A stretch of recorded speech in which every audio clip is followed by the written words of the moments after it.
Western states are becoming increasingly dysfunctional, and they face three fundamental challenges. First, they face a crisis of trust and legitimacy. Many citizens feel betrayed and feel that they cannot trust their political representatives to look out for their interests. And then there's a crisis of freedom. Civil liberties have become increasingly precarious as Western states crank out increasingly technocratic and oppressive laws, including laws against hate speech, laws against disinformation, and we saw during the pandemic laws that were designed to tackle a public health emergency, but that did far greater harm than good. And third, there's a crisis of welfare.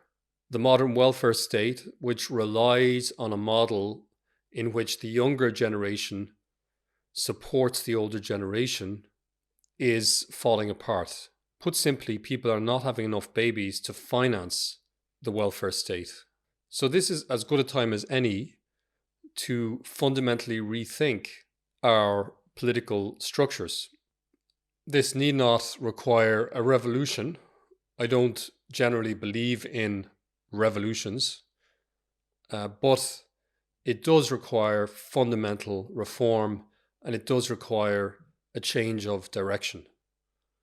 So in that spirit, I've prepared a short libertarian populist manifesto in which I express some central principles of a free society, of a society that provides opportunities to its citizens to grow and develop and to realize their full potential. So in what sense is this manifesto libertarian?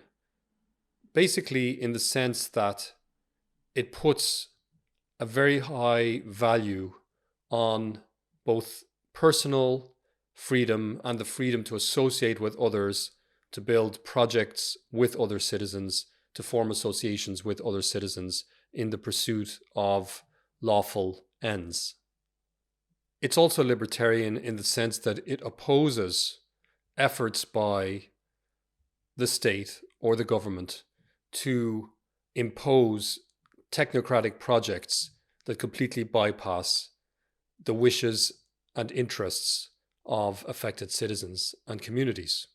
This manifesto is populist in the sense that it appeals to ordinary citizens and it speaks out on behalf of the interests of ordinary citizens against a rotten and corrupt establishment that has become oligarchical and, in important respects, oppressive. Why have I put together this manifesto? Not because I think this is the definitive statement of a libertarian manifesto, but because I think we in the freedom movement have spent quite long enough complaining and condemning a corrupt system. And it's time for us to advance a positive, constructive project and to really think about what our game plan is.